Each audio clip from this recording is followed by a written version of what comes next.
Hi friends, அஸ்ஸலாமு அலைக்கும். Welcome to my channel. இன்றைக்கி நம்ம சேனலில் உப்பு போட்ட நெல்லிக்காய் 2 விதமாட்டு எப்படி வைக்கலாம் அப்படின்ட்டு பார்க்கலாம். அதுக்கு முன்னாடி நம்ம சேனலை இப்போ தான் ஃபஸ்ட் டைம் பார்க்குறீங்கன்னா சப்ஸ்கிரைப் பண்ணிடுங்க. சப்ஸ்கிரைப் பண்ணிவிட்டு பக்கத்தில் இருக்கக்கூடிய பெல் ஐகானையும் கிளிக் பண்ணிடுங்க. நல்ல விளைஞ்ச நெல்லிக்காய், இது மரத்தில் இருந்தே நேரடியாக நாங்கள் பறிச்சது. நெல்லிக்காவை நல்லா வாஷ் பண்ணி எடுத்துக்கலாம். இந்த நெல்லிக்காய் உடம்புக்கு ரொம்பவே நல்லது. இதில் விட்டமின் சி அதிகமாட்டு இருக்குது.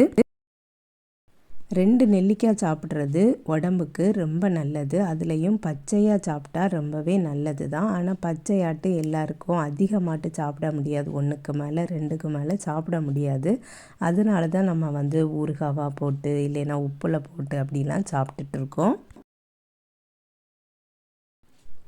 இது ஃபஸ்ட்டு மெத்தட் பார்க்க போகிறோம். நல்லா வாஷ் பண்ணினதுக்கு அப்புறமா ஒரு கண்ணாடி பாட்டில் எடுத்து அதில் ஃபுல்லாக அந்த நெல்லிக்காவை நம்ம போட்டுடலாம். ஃபுல்லாக போட்டதுக்கு அப்புறமா கல் உப்பு போட்டுக்கலாம். எப்போவுமே ஊறுகாவாக இருந்தாலும் இந்த மாதிரி நெல்லிக்காயில் உப்பு போடுறதா இருந்தாலும் கொஞ்சம் அதிகமாக போட்டால் தான் இந்த நெல்லிக்காய் கெட்டு போகாமல் இருக்கும். ஏன்னா நான் இதில் வினிகர் எதுவுமே சேர்த்துக்க போகிறதில்ல. உப்பு நான் ரொம்ப அதிகமாக போடலை, குறைவாக தான் போட்டிருக்கேன்.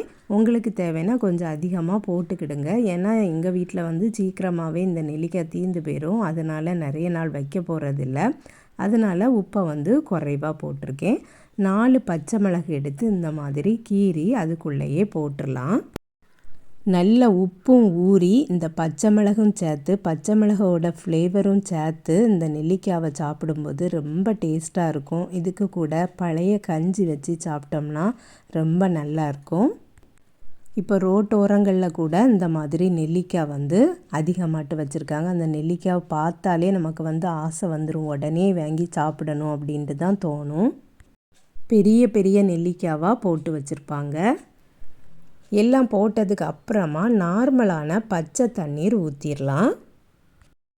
பச்சை தண்ணீரே போதும்.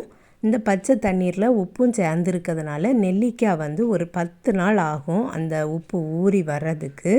இனி இதை நல்லா டைட்டாக மூடிட்டு நல்லா குலுக்கி வச்சிடலாம். உப்பு அதிகமாட்டு போடும்போது கெட்டு போகாது. உப்பு குறைவாட்டு போட்டோம்னா கெட்டு போகிறதுக்கு சான்ஸ் இருக்குது. அப்படி வரும்போது நீங்கள் இந்த தண்ணீரை மாற்றிட்டு மறுபடியும் தண்ணீர் ஊற்றி கொஞ்சமாக உப்பு போட்டு நல்லா குலுக்கி வச்சிடலாம். இதை இந்த மெத்தடில் நம்ம செய்து வச்சாச்சு. இதை அப்படியே மூடி வச்சிடலாம். இனி நெக்ஸ்ட் மெத்தட் எப்படின்னு பார்க்கலாம். வாஷ் பண்ணின நெல்லிக்காவை ஒரு பாத்திரத்தில் போட்டுடலாம். நான் இனி ஒரு அடுப்பில் தண்ணீர் கொதிக்க வச்சுருக்கேன். அதாவது நல்லா கொதிக்க விடலை, கொதிக்கக்கூடிய ஸ்டேஜில் அடுப்பை ஆஃப் பண்ணிவிட்டு அந்த தண்ணீரை இந்த நெல்லிக்காயில் ஊற்றிடலாம்.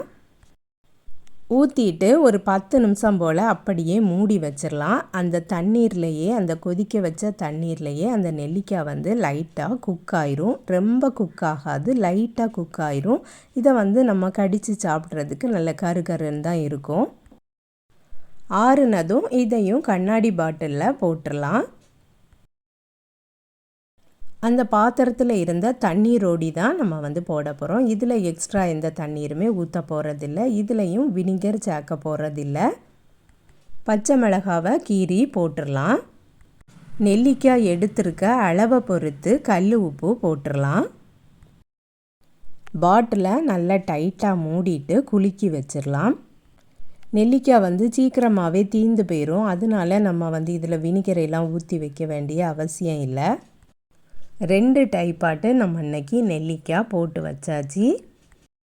சில பேருக்கு நல்ல குக்காக இருக்கணும், அப்போ தான் அவங்களுக்கு சாப்பிட்றதுக்கு வசதியாட்டு இருக்கும். அப்படி வேணும்னு நினச்சிங்கன்னா அடுப்பில் தண்ணீரில் போட்டு கொதிக்க வச்சும் வைக்கலாம். இல்லைன்னா இட்லி பானையில் வேக வச்சும் இந்த மாதிரி பாட்டிலில் போட்டு கூட வைக்கலாம்.